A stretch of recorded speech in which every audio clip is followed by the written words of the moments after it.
What's up everybody, welcome back to yet another video here in the cave. I always say I don't want my flies to look like a bottle cleaner, but in this case that's exactly what I wanted to. So forget everything I've said about bottle cleaners for this video. And before I start, if you're new here, please consider subscribing. The channel has been growing really well over the past 2 weeks, I think. I'm also uploading every day, so that might have something to do with it. So just keep subscribing and sharing and hitting that like button. Let's jump down to my vise here and crank out this bottle cleaner.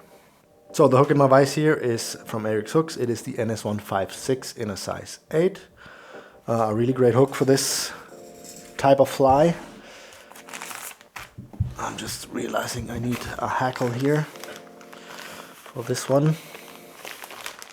This is, by the way, a Metz grizzly neck, the original for Flaskerenser, the raccoon, actually.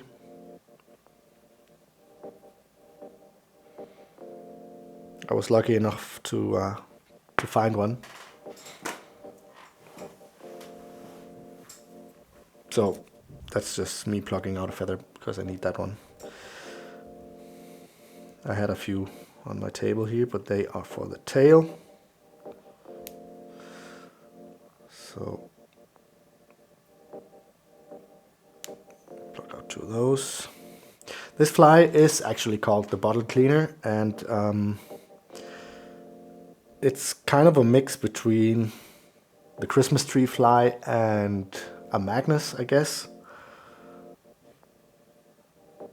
So the tail, you will be recognizing that from the Magnus fly if you are familiar with that one.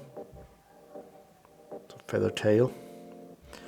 And what you do is tie in 2 feathers on top of the hook.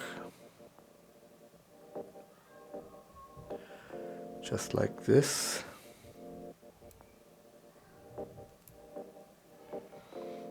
Which will give you this little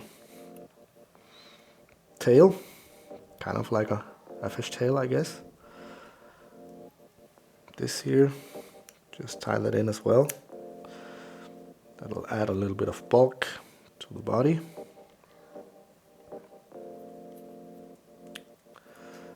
Like that.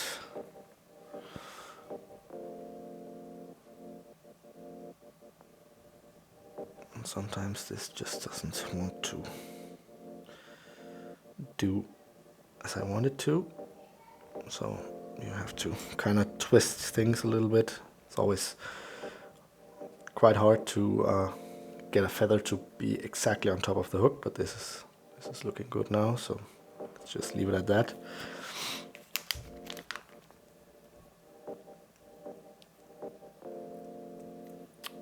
So this fly will be getting a body with mylar tubing.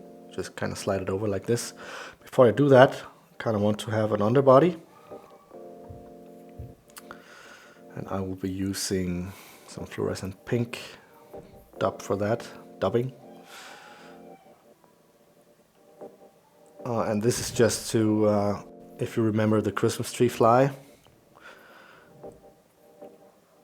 I want this to shine through that mylar tubing. It is semi-transparent, I guess you can say that. So this pink will shine through that mylar tubing, and it will of course also help it to have a little bit of a thicker body.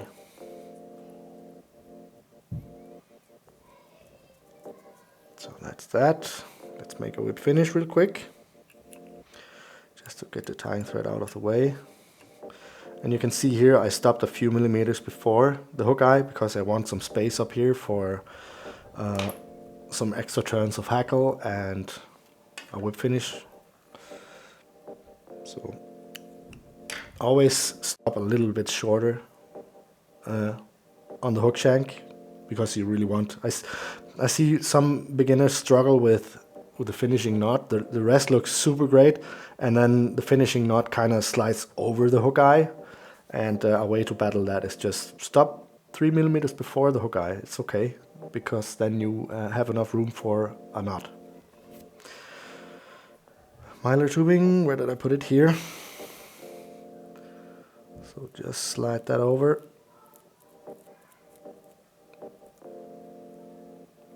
And you only want a little bit of this mylar to stick out over the feather tail there. So let's reattach our thread here.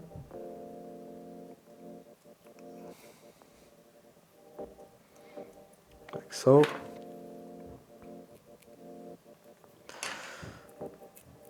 And then you can scruff this up, giving you that nice little flash tail there as well. You can also tie this fly with some mylar tinsel or something like that in different colors. The original looked like this, at least it does in my book from the 90s, which is where I found this pattern. And you'll be seeing a lot more of those, these kind of forgotten classic patterns. I think I picked out like 20 or 25 patterns from that I will be tying over the next couple of weeks.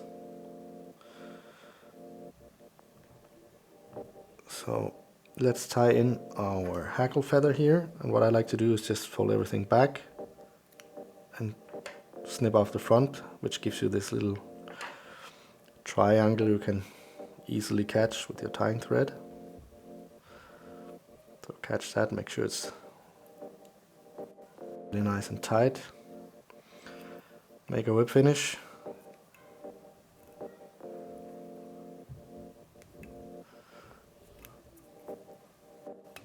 Like that.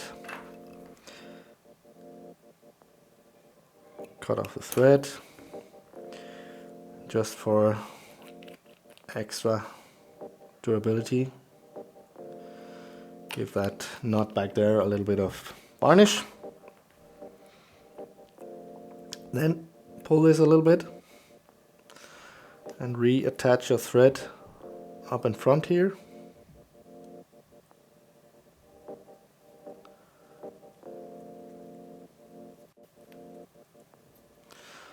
Like that. Get this away.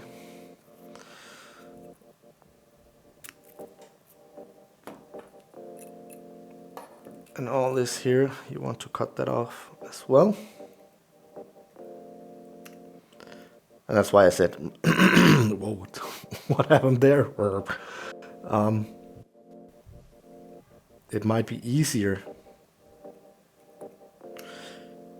to make this fly with some tinsel, but I like how this looks, kind of like a mix between the Christmas tree and the Magnus.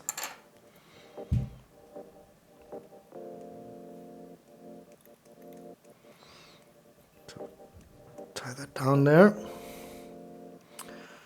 Most important thing here is to be really careful that you don't pull this hackle too much, otherwise the tip will break off. So just be really careful with that first turn.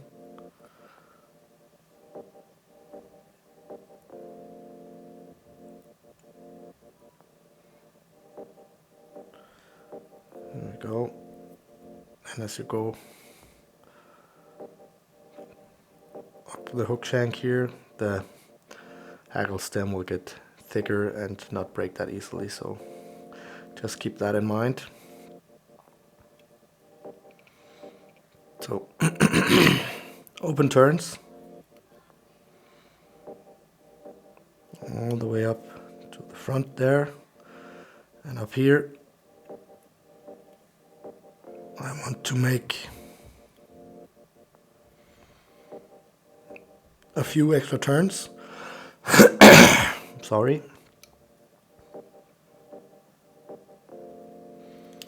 In Denmark we say I had a toad in my throat, which is kind of disgusting, but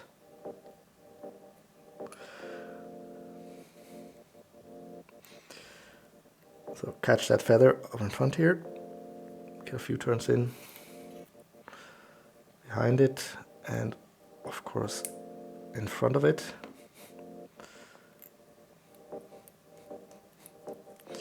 Just make sure it's really nice and tight, secured there before you snip this off.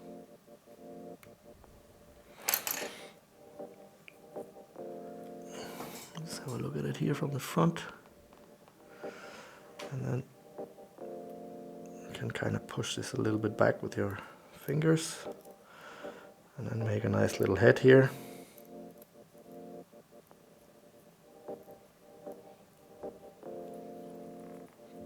There you go.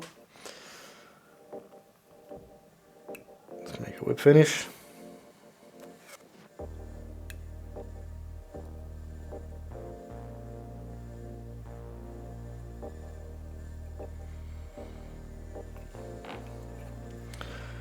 Cut off your tying thread. Now there might be some trapped fibers in here, and my advice to you is to not use your Velcro brush to brush that out, because that will destroy the mylar tubing there. Just take something soft. This is from my wife's makeup drawer.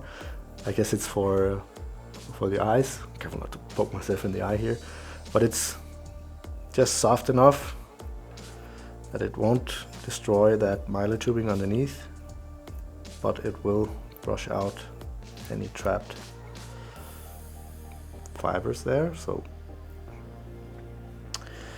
that's that. Finishing touch here. Let's get some varnish onto that knot so it's nice protected. And that there is the finished fly called the bottle cleaner. That is it for today, guys. Thank you so much for tuning in. Do check out some of the links for the music, for the merch, and some other stuff. I know you guys ask a lot about the material lists and all that, but I talked with some of you in my DMs on Instagram and in the comments that even though if I put in the material lists, it wouldn't help you that much because I don't flash where I buy my stuff. I want the local shops where you live to thrive off you and not my shop here in Germany. Why should they make money from you if you live in Norway? Support your local shops. And I mean, you can see what I use here and I say what I use here. And if you're a little bit firm with Google and stuff like that, I'm pretty sure you could find it. And also I like to go out into the shop and have the materials in my fingers so I can see if it's good quality and all of that. So keep that in mind. Thank you for watching. I will see you in the next one. Bye.